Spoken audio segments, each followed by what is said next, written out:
Welcome to Roastbrief CODE, the show where creative legends from the past meet the future of artificial intelligence. Here, the brightest minds in advertising history return to share their vision, their legacy, and their ideas, as if they never left. Get ready to listen, question, learn, and connect.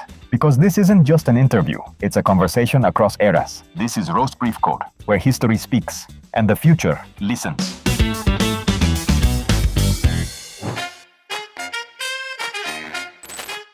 Welcome to Roastbrief CODE. This is our third episode, and every time we begin a new one, I feel like we're opening a letter from the past one that still has so much left to say.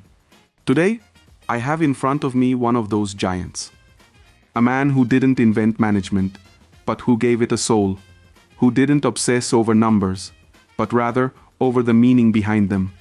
And who didn't teach us to lead with authority, but with responsibility.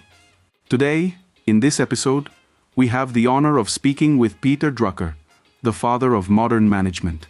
Peter, it's a pleasure to have you here. Welcome to Roastbrief CODE. Fernando, thank you for such a generous introduction. I must say, I'm truly moved to be here, even if it's in this futuristic way. I never liked talking about myself as an important figure. I always felt more comfortable asking questions than giving myself answers.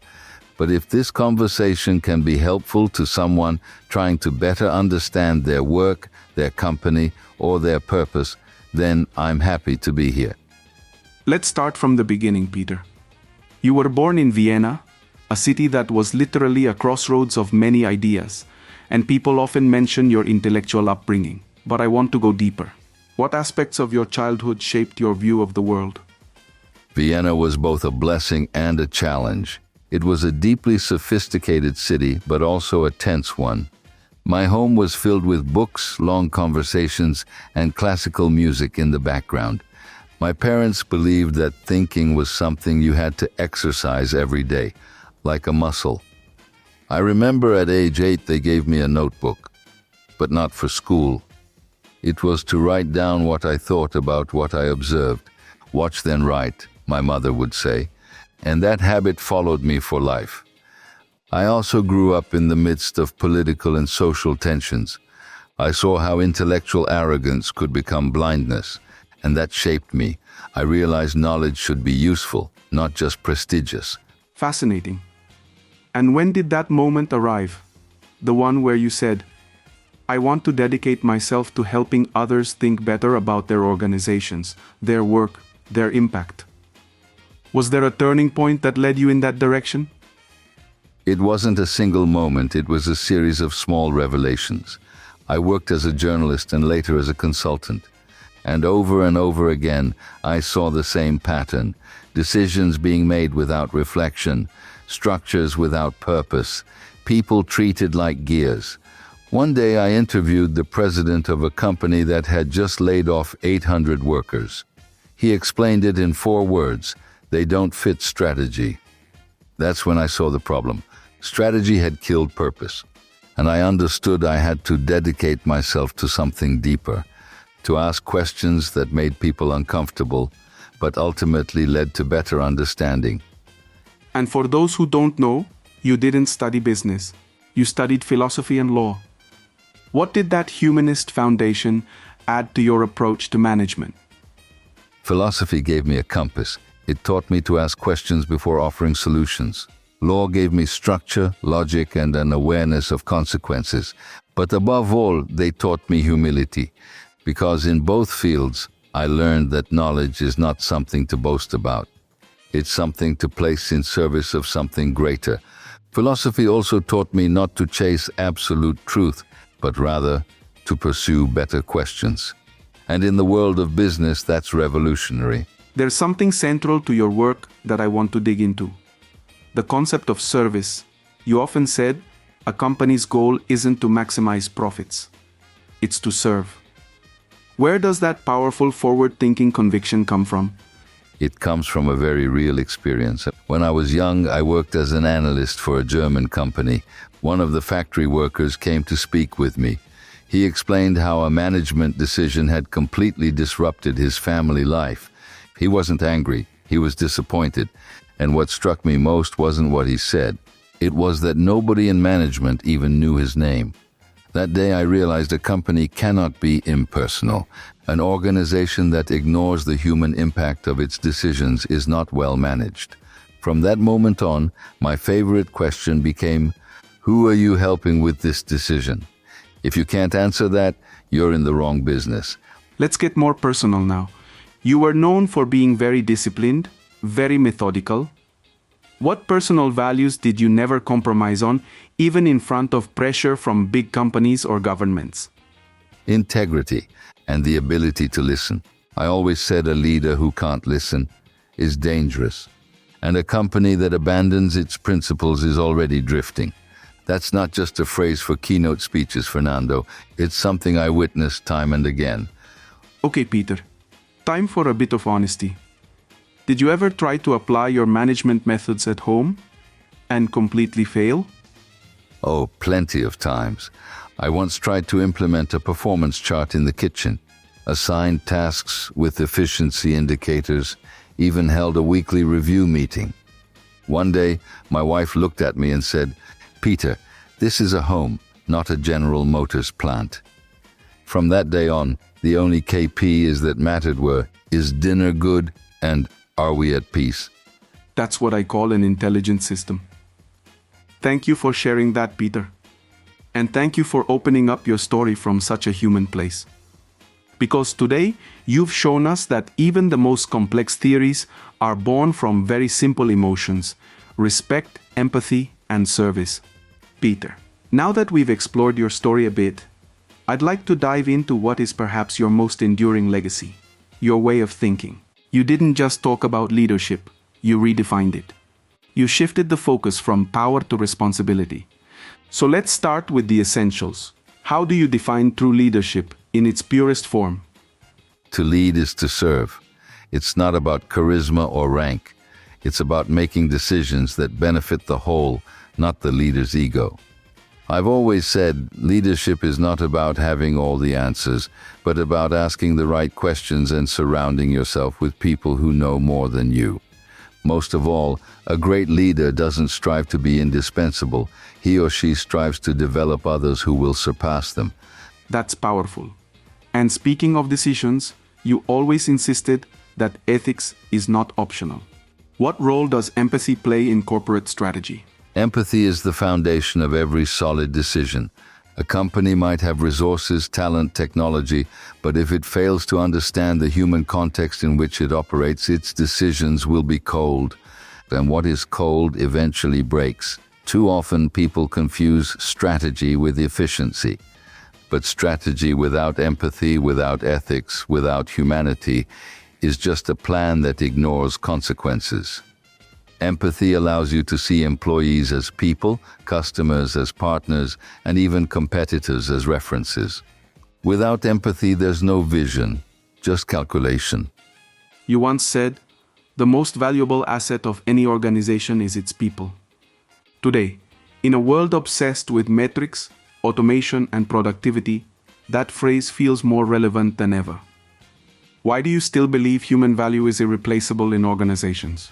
Because ideas don't come from systems.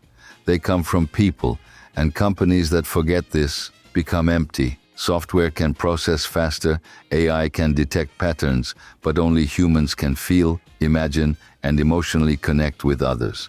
Also, people are not resources. That was one of the great linguistic mistakes in business. People are capabilities, passions, doubts, intuition. You can't optimize the soul, you can only nurture it.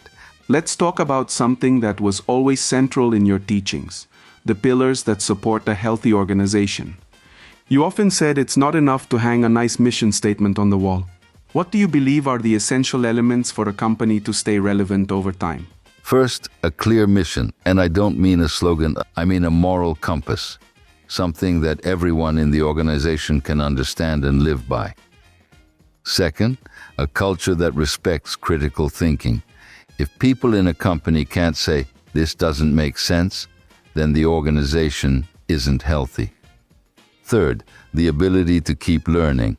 The biggest mistake successful companies make is thinking they've arrived. And when you stop learning, you've already started declining. And fourth, consistency. A company can't say one thing on social media and do something else in the boardroom. Reputation isn't built through campaigns, it's built through daily integrity. I want to ask you something that many leaders fear. Failure? You've spoken of failure as a real learning opportunity, not just a buzzword. How should a leader truly respond to failure? First, they must own it. Don't dress it up.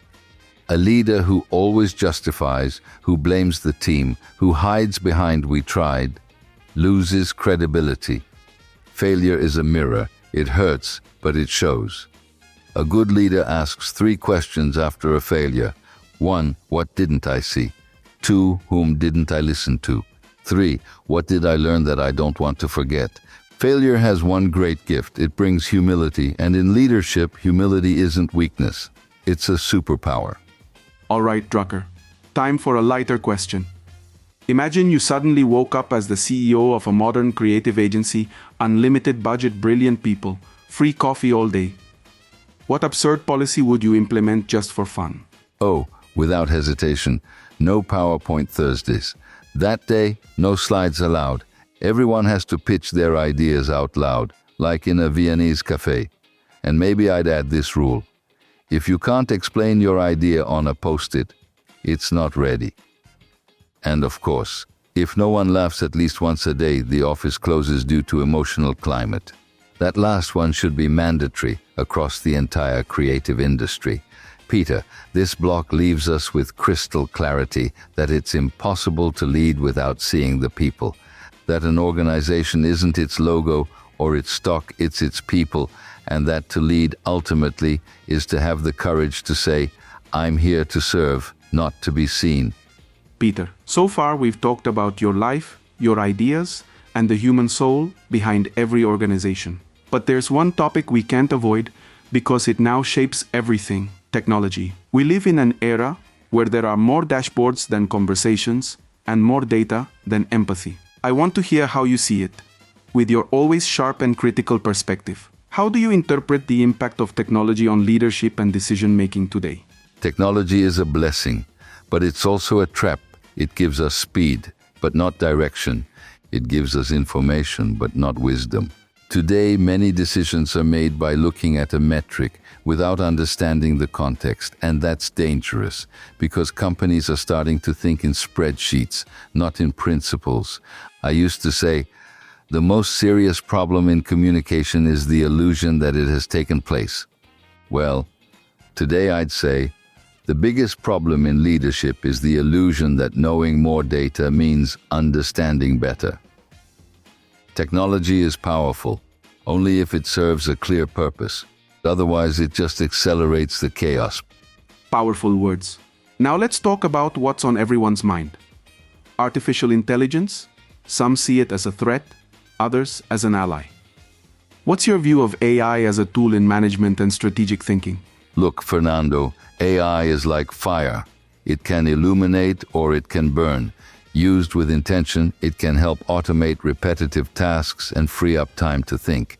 But if we start delegating our most human decisions to it, we are lost. AI has no intuition, no moral compass, no empathy. It can detect patterns, but it can't read a glance. The danger is not that AI starts thinking for us, it's that we stop thinking because we believe AI already did. Absolutely. And I feel like we're becoming slaves to data. You always insisted that efficiency isn't the same as effectiveness. What risks do you see in this obsession with data when there's no purpose behind it? Data without purpose is just noise.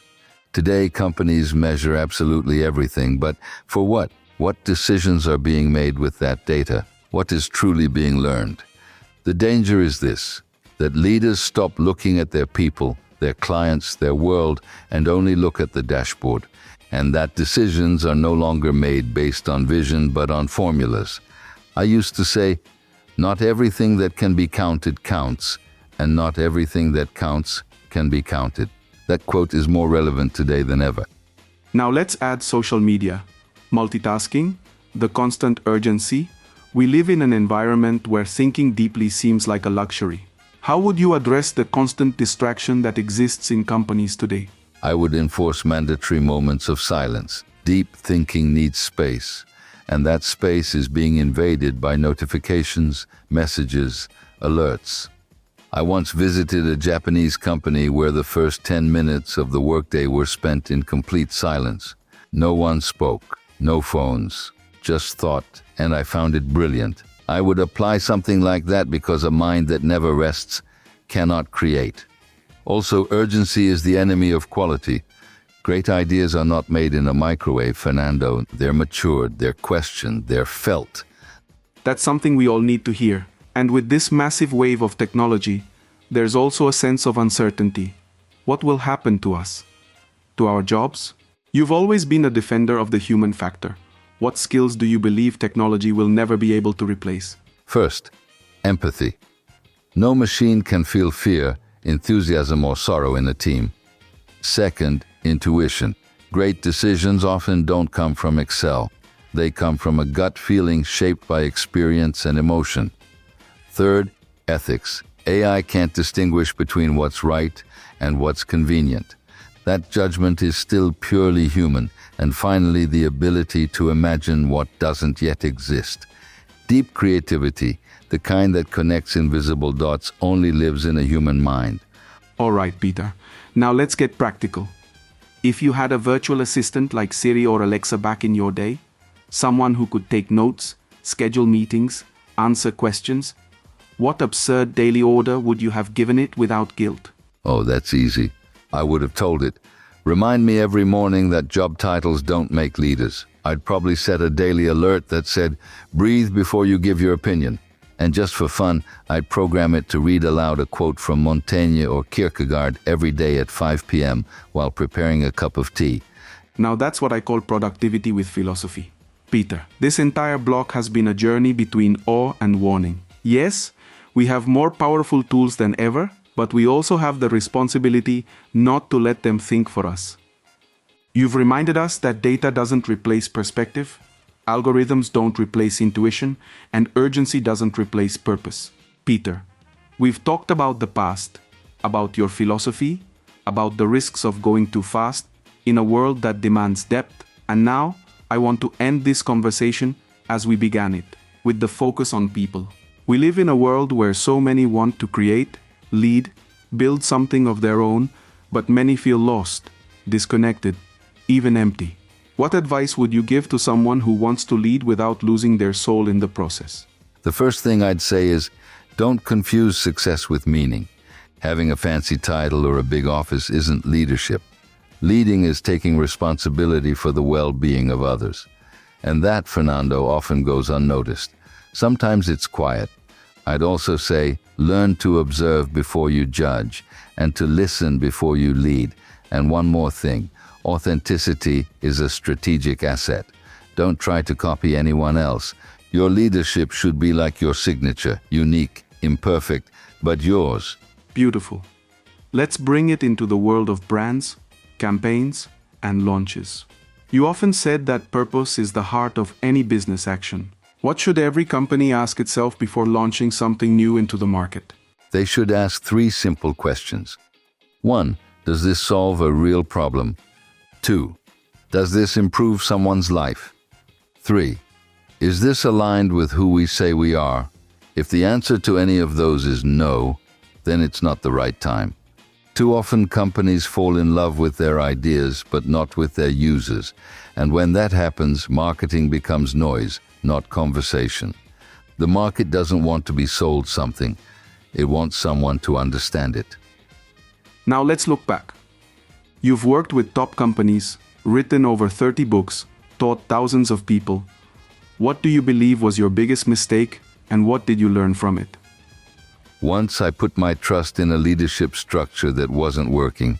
I was convinced that with enough training, the person in charge would grow into the role, but I ignored something critical, his lack of interest. He had the skill, but not the will. That taught me a fundamental truth. You can't motivate someone who doesn't want to move. You can offer guidance, support, tools, but the desire to grow comes from within. I learned that part of leadership is knowing when to let go, even when it hurts, even when it's your own mistake. And now the opposite? What do you hope we never forget from everything you wrote, taught, and shared? I hope people remember that work, when understood properly, is a form of service.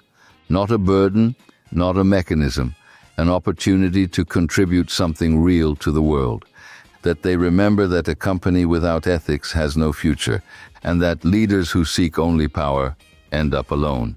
If anything I wrote helped someone understand their role in this world a little better, then it was all worth it.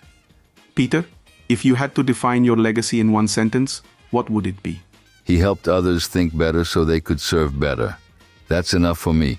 I don't want to be remembered for my theories. I want to be remembered for insisting over and over that people matter more than structures. Last question. Imagine you're living in today's world, with social media, streaming, podcasts everywhere. You decide to launch your own podcast. What would it be called, and what topic would you never touch? That's a great one. I think I'd call it Think Before You Act. 1 episode a week. No music, no sound effects, just real conversation. And the topic I'd never touch? Probably how to get rich in 10 steps. Not because making money is bad, but because obsessing over shortcuts destroys the journey. I'd subscribe to that podcast immediately. Peter, we've come to the end of this conversation. And as always happens when speaking to someone truly wise, we leave with more questions than answers, but also with more clarity in our hearts. How would you like to close this conversation? What would you say one last time to those listening from this corner of the present? I'd say to every creative, every leader, every person who works with ideas, don't give up. This world needs more deep thinking, more decisions with purpose, more leadership with soul. And I know it's not easy. Sometimes it feels like noise wins, that urgency takes over.